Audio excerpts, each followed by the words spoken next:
Y esto está relacionado en parte con el calentamiento global.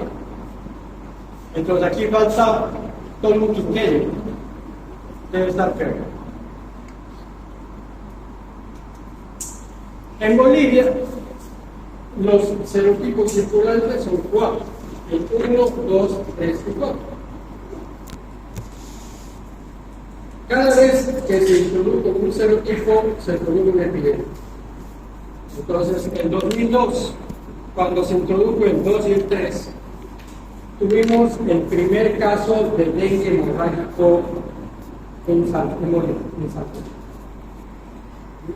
Antes del 2002 no se veía, ni se conocía dengue hemorrágico. Entonces, ese año ingresaron 2 serotipos más, hubo una epidemia, el virus que estaba en las provincias ya fue migrando hacia el área urbana, y ese año detectamos el primer caso de dengue hemorrágico. Ese caso lo publiqué en internet, en la página de la Sociedad Latinoamericana de Infectología. Esa va a ser su primera tarea, van a buscar esa publicación.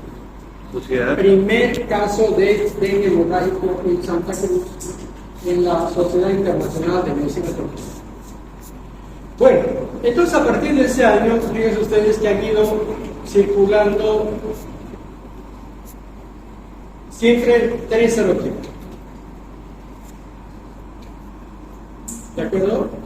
Estos son los serotipos predominantes. Entonces, el 1, el 2, el 3 y el 4. El mosquito, cuando infecta a una persona a través de la picadura,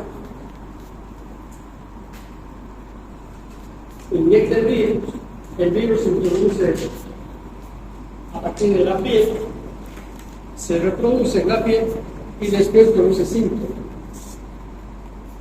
Desde el momento en que el virus ingresa hasta que produce síntomas se llama periodo de incubación.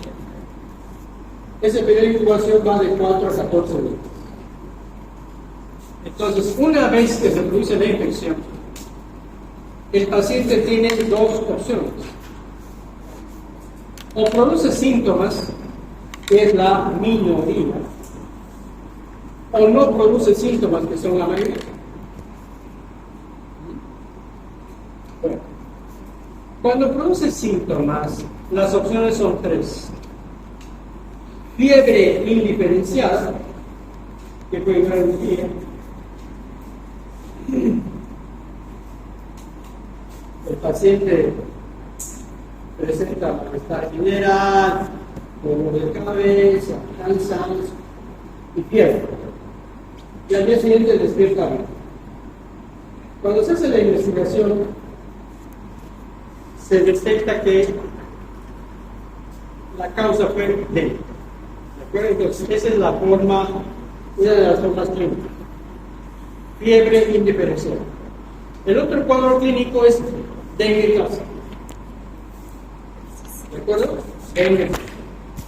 Y el otro cuadro, que es menos frecuente, porque es más grave, es el dengue hemorrágico, que se caracteriza porque hay una alteración muy importante de la permeabilidad capilar, de modo que hay un escape de líquido desde el espacio intravascular al espacio intersticial. Acá también hay eso, pero acá es en un grado más intenso. El paciente con dengue clásico, puede tener hemorragia leve o no. ¿Perdón?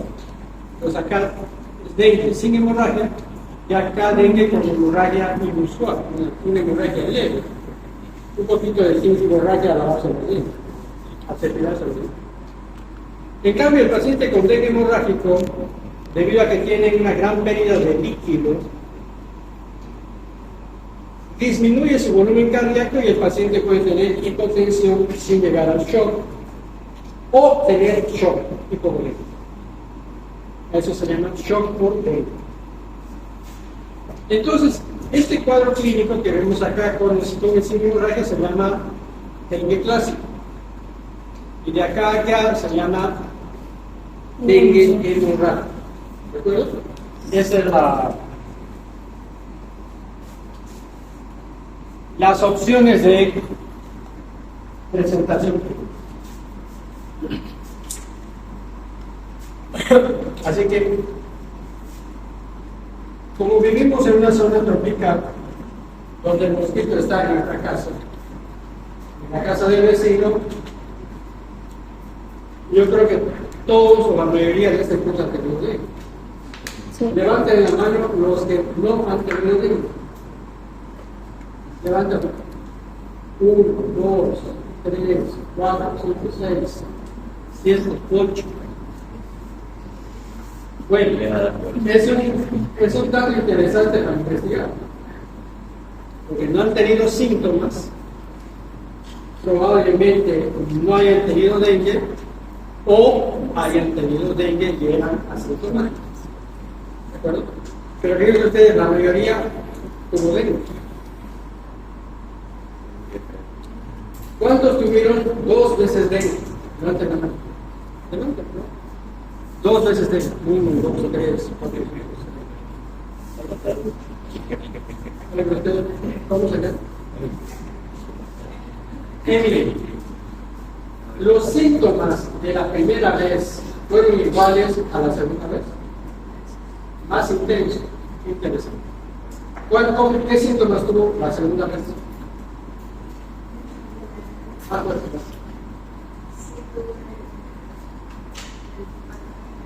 ¿Ya? ¿Ya?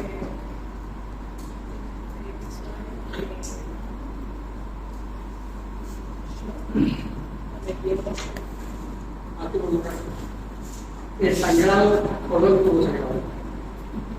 Por la nariz. Y estaba con presión baja. ¿Cuántos días estuvo internado? Una semana. Fíjense ustedes lo que cuenta su compañero, ¿no? Que el segundo episodio los síntomas fueron más intensos y la segunda vez tuvo hemorragia. En la primera tuvo hemorragia. O sea, ya en la casa se terminó chupando de todo.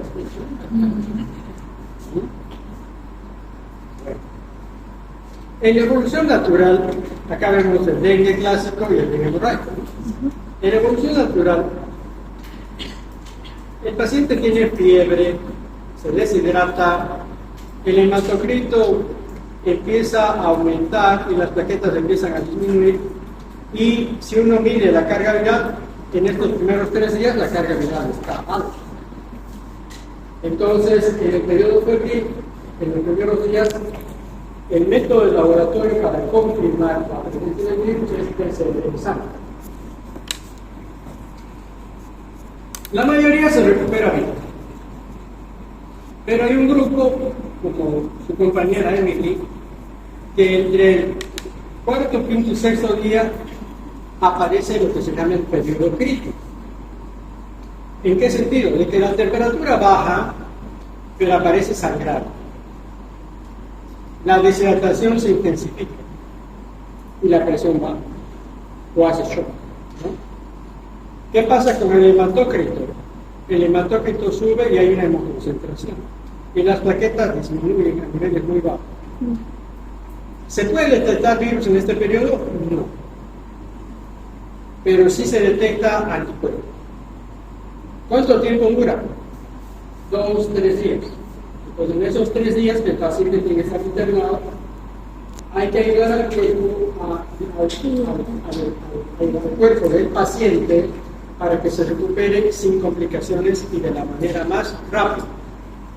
¿Sí? Entonces el médico tiene que ayudar, no tiene que empeorar. ¿Sí? Pasa el periodo crítico que dura 2 o 3 días. El paciente obviamente ya no tiene fiebre, pero tiene sobrecarga de líquidos, porque los líquidos se han ido acumulando en el espacio intersticial. Y si el paciente ha recibido mucho líquido, va a tener datos de sobrecarga. ¿Cuál es un dato de sobrecarga de líquido para una? ¿Cómo se da cuenta que una persona tiene exceso de líquido? Edema. ¿Y el paciente cómo se da cuenta que está con exceso de líquido? Claro, dice, me siento hinchado y estoy más pesado. Sí. Listo, ya es la evidencia clínica, ¿no? Que está acumulado líquido. Bueno, en ese periodo de recuperación, el hematócrito baja a niveles normales y las plaquetas que estaban bajísimas empiezan a recuperarse, vuelven a niveles normales. Es decir, todo se va normalizando. En este periodo ya se puede hacer el diagnóstico retrospectivo a través de serología, ¿no? Midiendo IgM y posteriormente IgG. ¿De acuerdo? Así que, ¿cuál sería el tratamiento en estos primeros 3 días? ¿Síntomas? Hay que aliviar el dolor, hay que bajar la piel con un medicamento. Hidratación. Cuando está deshidratado al paciente, hay que explicarle cómo tiene que rehidratarse por vía oral. A no ser que tenga vómitos, se le hidrata por vía parenteral. ¿De acuerdo? Y hay que decir al paciente que repose, porque le duele todo el cuerpo. ¿Sí? Y como dijo su compañera, la segunda vez los síntomas fueron más intensos que la primera. ¿Qué síntomas tiene el paciente en este periodo? Fiebre, cefalea, dolores musculares, dolores óseos, dolores articulares. Puede haber también una erupción en la piel. Usted tuvo erupción en la primera tuvo erupción. En la segunda tuvo pequeños. Entonces, puede haber una erupción que es pruriginosa, ¿no? Una erupción en la piel que a veces afecta el tronco, brazos, piernas. Y entonces ahí hay que dar un antialético. El tratamiento es sintomático, básicamente. En cambio, en este periodo, el paciente tiene que estar internado. ¿Cuántos días tuvo su compañero internado? Una semana. ¿Ah? Fuerte. Una semana. Una semana. Entonces es lo que vamos a ver. Entonces, en la fase febril se diagnostica a través del PCR o el antígeno, una prueba rápida en base al antígeno NS1, el antígeno no estructural tipo 1. En cambio, en la fase crítica o después, ya no hay virus. El laboratorio que confirma es IgG o IgG. Mejor, IgG. El IgG hablo un poco más. El año pasado se publicó un artículo sobre la eficacia de un medicamento antiviral para tratar el dengue.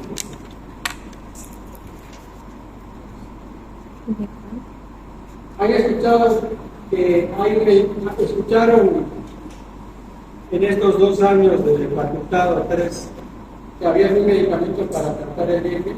No. No, ¿verdad? El año pasado se publicó este artículo, el año 25. Este es un ensayo clínico en fase 2, 2A, doble cero, verificando la eficacia del mosnodelgir. ¿De acuerdo? Y en el ensayo clínico lo que hizo fue dividir a la población sujeta a la investigación en 4 grupos. En un grupo le dieron esta dosis baja. En otro grupo le dieron esta dosis intermedia. En el otro grupo le dieron esta dosis alta. Y el cuarto grupo recibió placebo. ¿Y cuánto tiempo duró La fase de tratamiento, 21 días.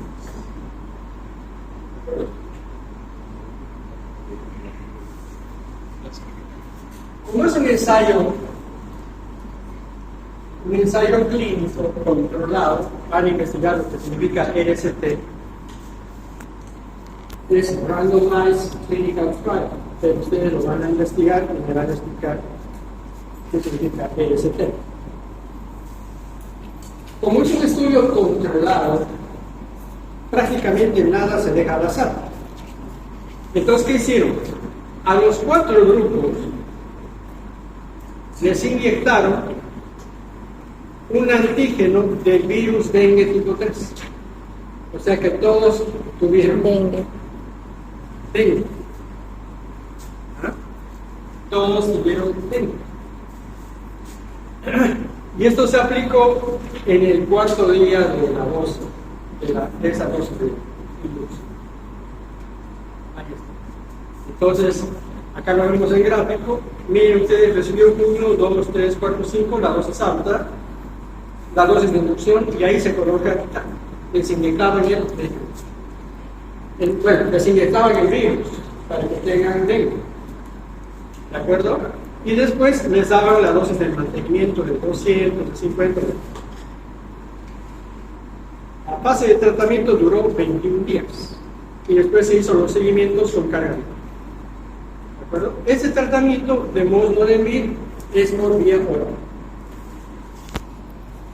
Bueno, ¿qué se vio en la carga viral del dengue 3? En el grupo placebo, la carga viral estaba en 5 logaritmos, una carga alta. En el grupo que recibió la baja dosis se mantenía también una carga viral alta. En el grupo que recibió dosis intermedia, la carga viral era más baja. Y en el grupo que recibió la dosis alta, la carga viral fue baja. ¿Sí? De modo que el medicamento funciona. Lo que detectaron es cuál es la dosis más efectiva. ¿De acuerdo? Entonces, este ensayo clínico de fase 2A, seguramente están haciendo la fase 3, y eso lo vamos a conocer en el próximo. Probablemente a recursos humanos, ya pues algunos países van a utilizar este medicamento para tratar a los pacientes con dengue. Así que ustedes son el segundo grupo que sabe de esto, que hay un tratamiento antiviral para dengue. El primer grupo que ha escrito esto es el grupo C, el llamado. Sus compañeros de cuarto no lo saben, los de quinto tampoco, porque el año pasado, cuando les di la clase, este artículo se publicó en septiembre, así que la clase ya había pasado. Bueno, en dengue hemorrágico, que es lo que el paciente tiene que estar internado, los componentes son aumento de la permeabilidad intravascular, y a consecuencia de eso hay crecimiento de órganos, hepatos, renal. Hay una importante disminución de plaquetas, hay una importante alteración de la coagulación, y por eso hay fragilidad capilar. Entonces la prueba del torniquete se vuelve positiva. Esa es otra tarea. Van a investigar en qué consiste la prueba del torniquete. Y el paciente puede tener fiebre o no. O decir, yo estuve con fiebre hasta ayer, hoy no tengo fiebre, pero ya me siento mal. Estoy sangrado, no tiene mareo, me caigo, tengo náusea, me duele todo. Entonces, el dengue hemorrágico se clasifica en 4 grados. Este es el grado 1. El grado 2 es cuando hay mayor evidencia de aumento de la permeabilidad capilar, por lo tanto sube mucho el hematócrito, baja las proteínas y aparecen derrames en cavidades virtuales. Espacio pleural, espacio pericárdico y cavidad peritoneal. Jenny, ¿Qué molestias va a tener un paciente que tiene derrame pericárdico?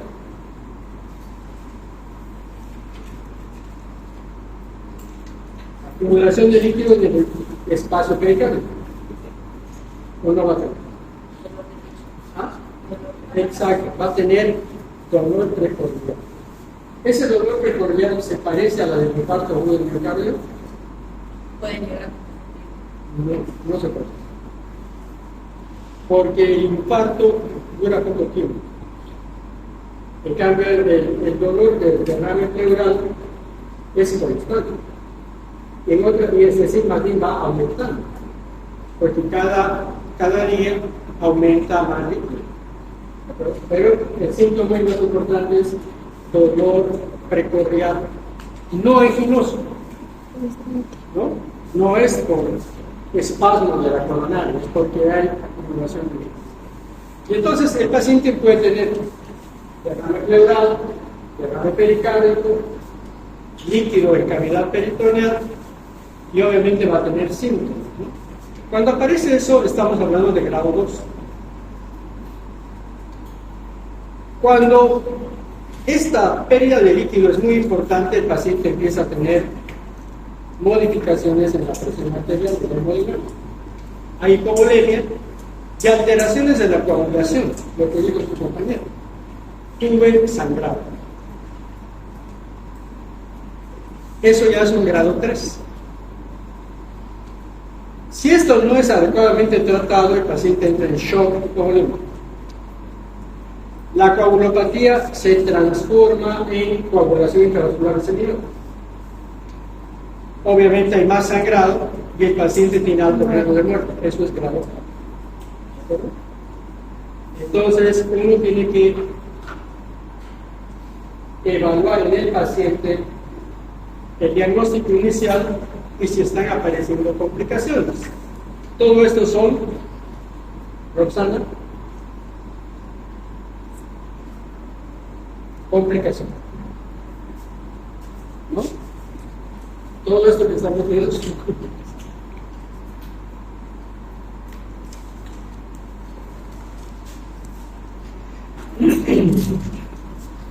bueno, como hay acumulación de líquido en todo el cuerpo, corazón, pulmón, cerebro, hígado, vaso, intestino, piel, etc., el paciente presenta signos de alarma: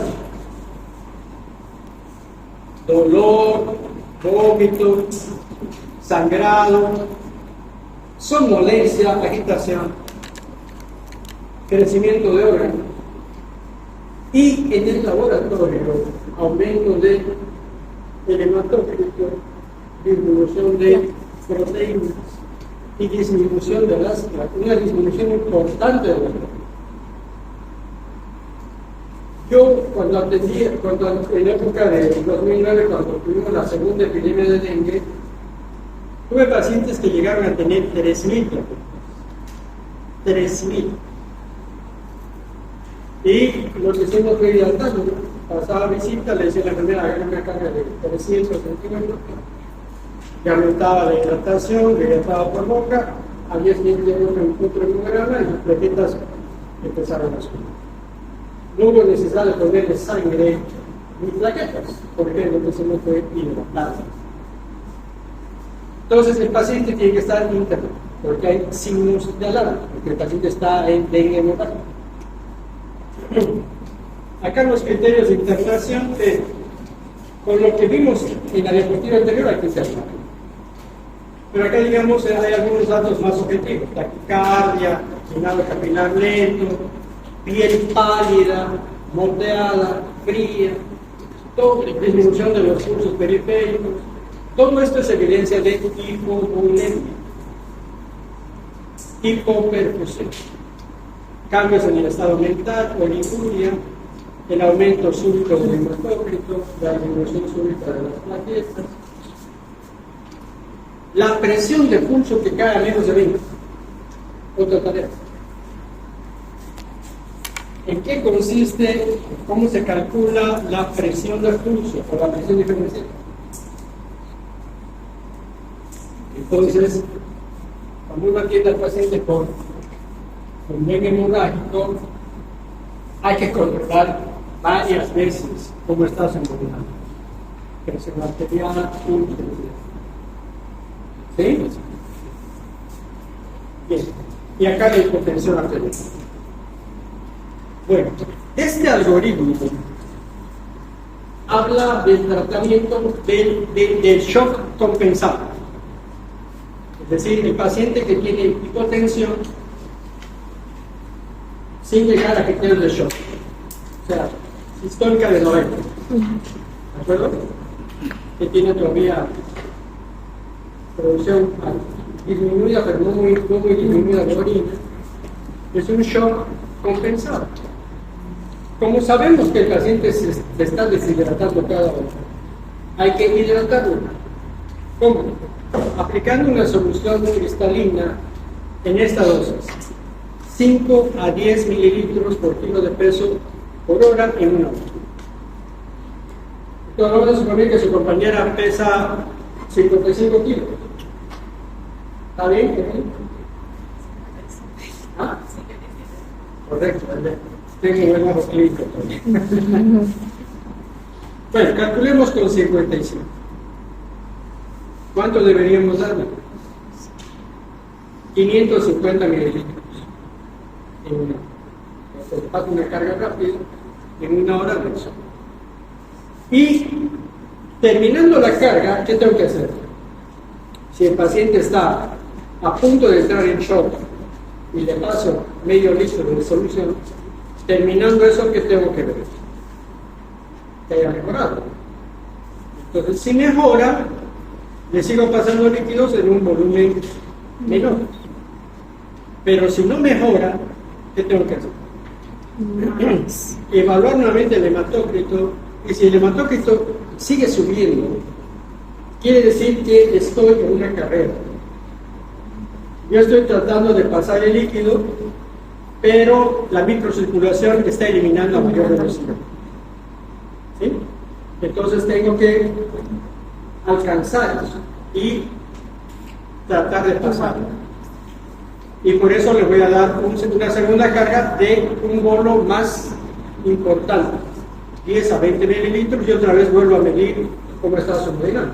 Si el hemodinamia ya está bien, digo ya lo he compensado por ahora, entonces mantengo ese esquema. ¿De acuerdo?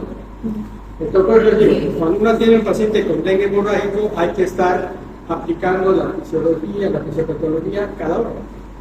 Y la clínica, hay que medirlo. O sea, no es, el tratamiento no es mecánico. No es decir, enfermera, póngale fisiológico a 30 gotas y nos vemos mañana. ¿Sí? Eso es no conocer el enfermedad y poner en peligro al paciente. ¿Entienden? Esto ya es para un paciente que tiene shock hipovolémico. Tiene sistólica menor a 90, no está orinando nada, la piel está pálida, sus pulsos son apenas palpables, está obnubilado, somnoliento, con alto riesgo de muerte. Tengo que pasarle un bolo de 20 mililitros por kilo de peso por hora en una hora. Aquí es más rápido, en 15 minutos, porque está en peligro de muerte, ¿no? Rápidamente. Termina eso y lo vuelvo a controlar. Si mejoró, le bajo la dosis a 10 mililitros por hora.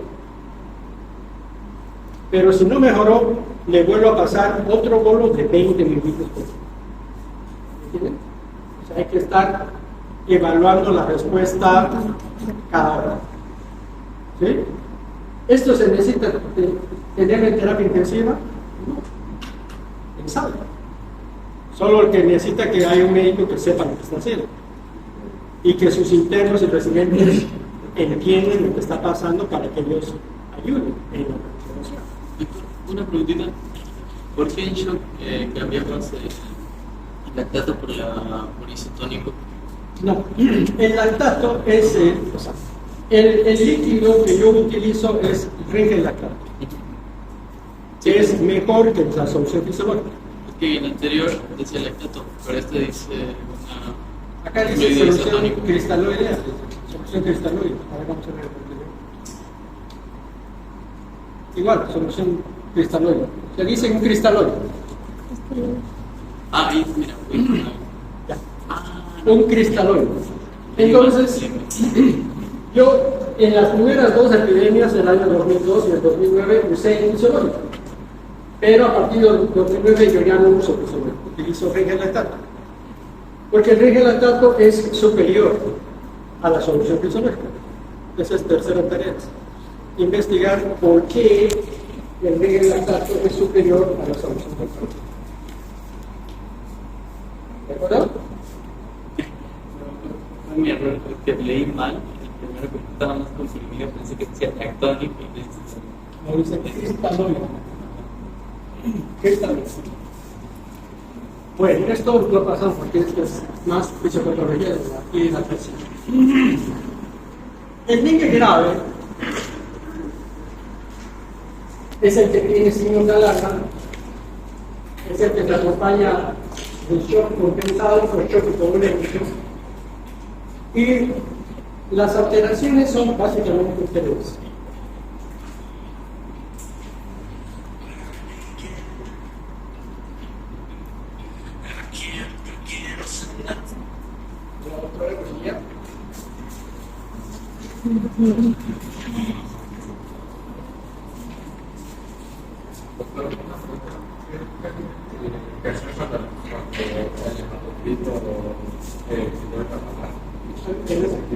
¿Qué habría que hacer cuando el hematocrito sube?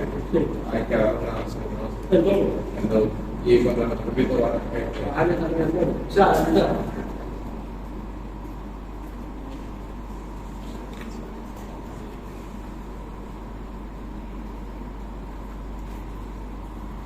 Entonces,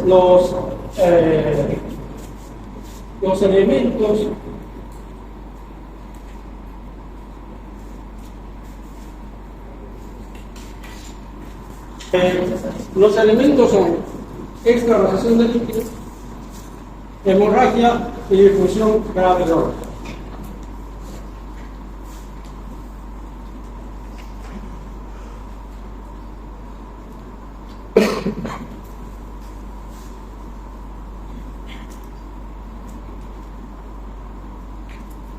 La extravasación de líquidos es responsable de la psicovolemia, ¿no?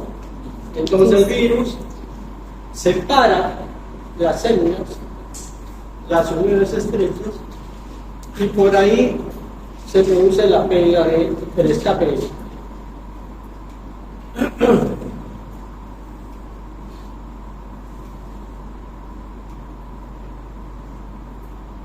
Este es un estudio de dengue grave, dengue hemorrágico en niños en Vietnam.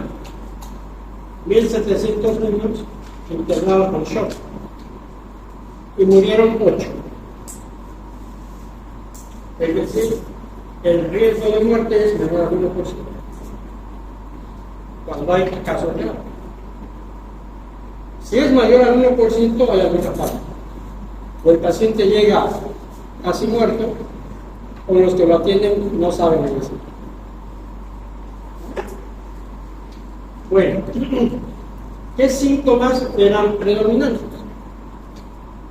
Presión de pulso membranosa, lo que ustedes van a investigar, letargia, hepatomegalia, vómitos, dolor abdominal, pocos casos con fiebre, como dijimos, la fiebre ya no se protege en esta fase.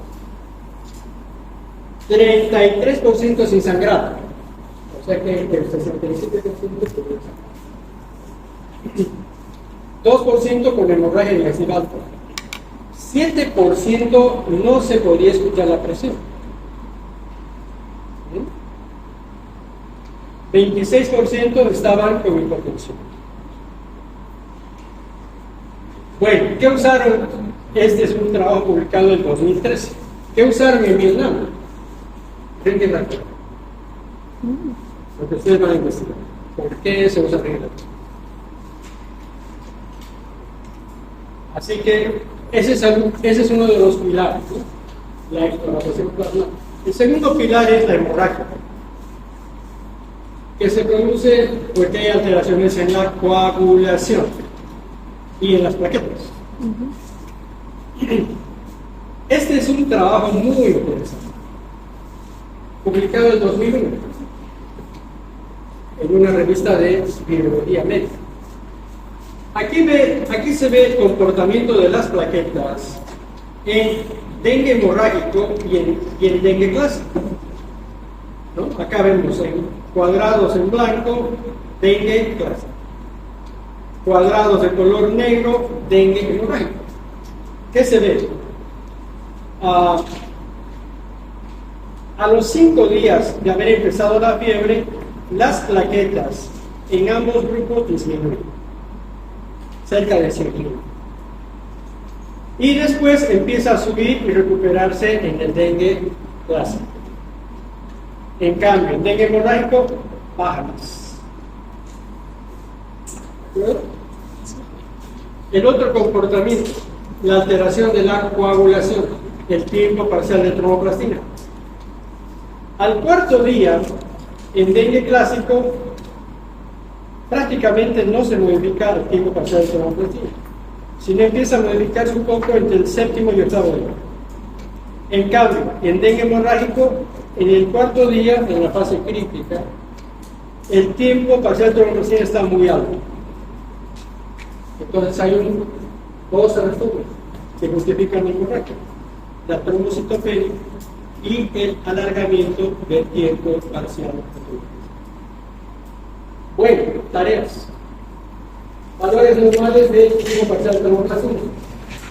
Y dos, mi siguiente tarea, ¿qué mide el tiempo parcial de tromboplastina? O sea, ¿qué parte de la cascada de la coagulación el tiempo parcial de tromboplastina no se importa?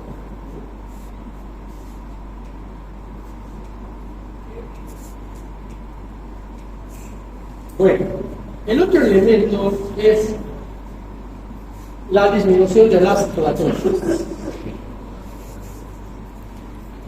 El otro elemento son la disminución de las plaquetas. Y es que el virus infecta todo el cuerpo.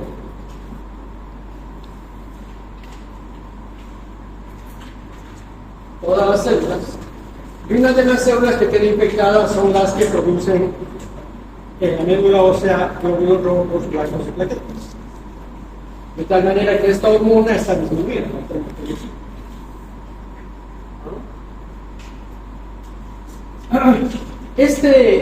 Esta supresión es transitoria. Dura mientras el virus está presente. Una vez que el virus se va, la célula vuelve a producir valores normales de comportamiento. ¿Qué sucede cuando una persona recibe transfusión de plaquetas? La llegada de plaquetas lo que hace es un efecto de retroalimentación negativa, ¿no? Es decir, hay mayor bloqueo en la producción de trombocitopenia. ¿De acuerdo? ¿Por qué? Porque la tromboplastina recibe el estímulo de la trombocitopenia. En cambio, cuando le pongo plaquetas, estoy frenando la producción de trombocitopenia. Entonces, por eso es que cuando el paciente recibe plaquetas, uno tiene que saber que le estamos cortando la producción de la hormona trombocitopenia. ¿De acuerdo? Esto por eso digo, en la fase crítica, el médico tiene que ayudar a que las alteraciones en el paciente se recuperen más rápido. Lo que no tiene que hacer es empeorar y bloquear lo que está haciendo el cuerpo para recuperarse. Bueno, entonces la hemorragia no solo es porque hay disminución de plaquetas, sino también porque hay alteraciones de la coagulación que ustedes van a investigar y van a decir la continuación.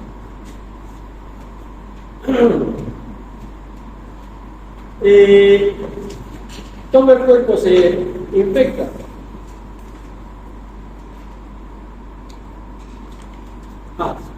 Y entonces se puede ver alteraciones patológicas en todos los órganos. Acá vemos en hígado, en corazón, en pulmón. el infiltrado que hay en los hepatocitos, el infiltrado que hay en los pulmones. Este es un corazón normal y un corazón con dengue, miocarditis por dengue.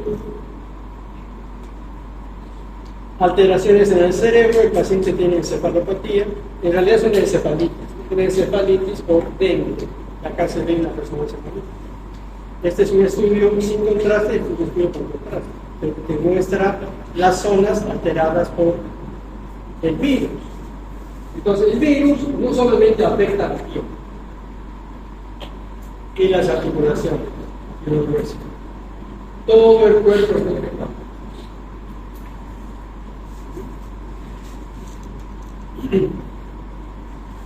Y este virus se debe pedir también cuando hay daño del corazón, no solamente radiografía, electrocardiograma, sino también hay que hacer un ecocardiograma para ver el grado de afectación del miocardio, lo que se llama volumen de eyección, la fracción de eyección, y resonancia magnética para verificar qué zonas son las que tienen mayor inflamación y fibrosis, igual que en Chávez también.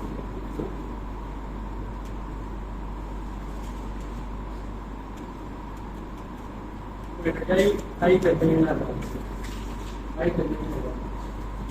preguntas, chicos. Bueno, lo que les he dado, chicos, es la parte práctica.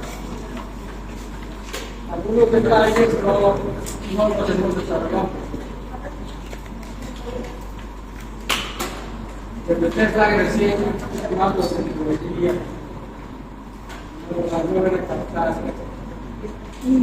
esos detalles. Más adelante,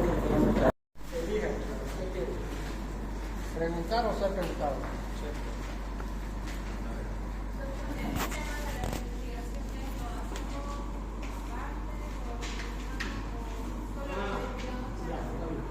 Muy bien, ahí sabes cómo vamos a trabajar el plan.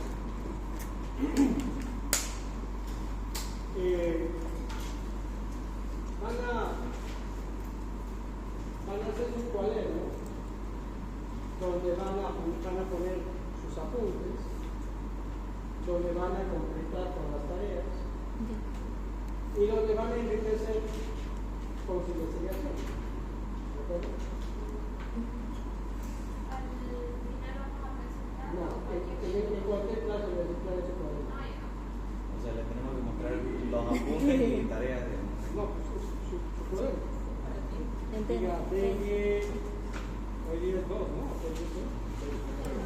Hoy día es 2 de abril. Dengue, 2 de abril, los apuntes, las tareas Bien. y lo que ustedes aporten con su investigación. ¿Qué más van a hacer, chicos, para confirmar que han estado en esa clase? Se saquen una selfie. Usted se levanta, se saca una selfie y va a estar su compañero atrás. Y eso lo pega. ¿De acuerdo? Eso es la confirmación de que han estado acá. No le han dicho a su compañero, dale fotocopia. ¿De acuerdo, chicos? Tal vez a fin de año les sirva de algo para que yo les dé un punto. Si alguien me mata y dice, tengo 50, después de venir a todas las clases a prestar. Cuando en realidad es una ayuda para ustedes. ¿Ya? Eso tienen que hacer.